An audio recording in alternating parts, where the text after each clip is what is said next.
Pourquoi il est important d'être ici pour vous aujourd'hui?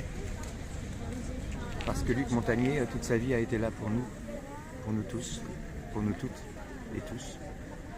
Il a consacré sa vie à tenter de lutter contre la maladie et la souffrance.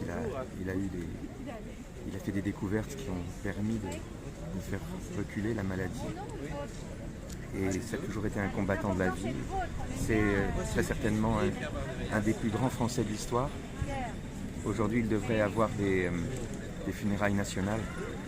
Mais vu le comportement du gouvernement indigne qui est le nôtre,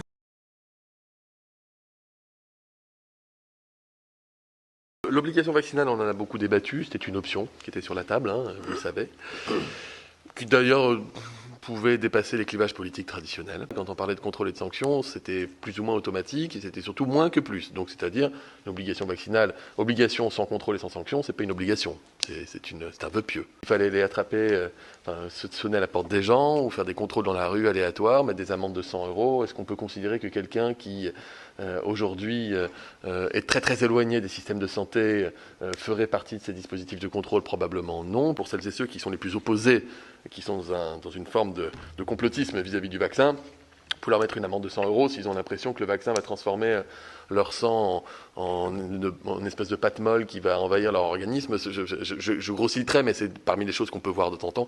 Évidemment, une amende n'aurait pas eu d'impact sur ces gens-là. Le principe de tout ce qui s'est passé ne vous dérange pas du tout. Et moi, je vais vous dire pourquoi c'est très dangereux, cette manière de penser, c'est qu'au fond, vous n'avez pas de problème avec l'arbitraire. Parce que sortir de la... Mais je vous réponds. Sortir de l'état de droit.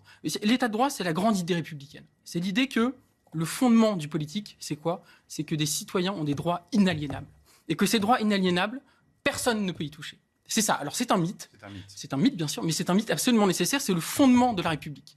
Et la République se fonde là-dessus.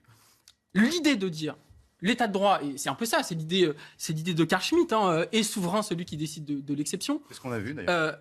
Cette idée-là, qui est très répandue aujourd'hui, notamment à l'extrême droite, c'est de dire, en gros, l'état de droit est un frein aux politiques, à la décision politique. Et je dis oui, bien sûr que c'est un frein aux politiques, mais heureusement, parce que c'est ce qui permet justement d'éviter l'arbitraire du politique sur les citoyens. Ce que révèle le quinquennat d'Emmanuel Macron, parce qu'en fait, moi, je fais un lien assez direct entre ses réactions sur le pass vaccinal, sur la situation sanitaire, et ce qui s'est passé sous les Gilets jaunes.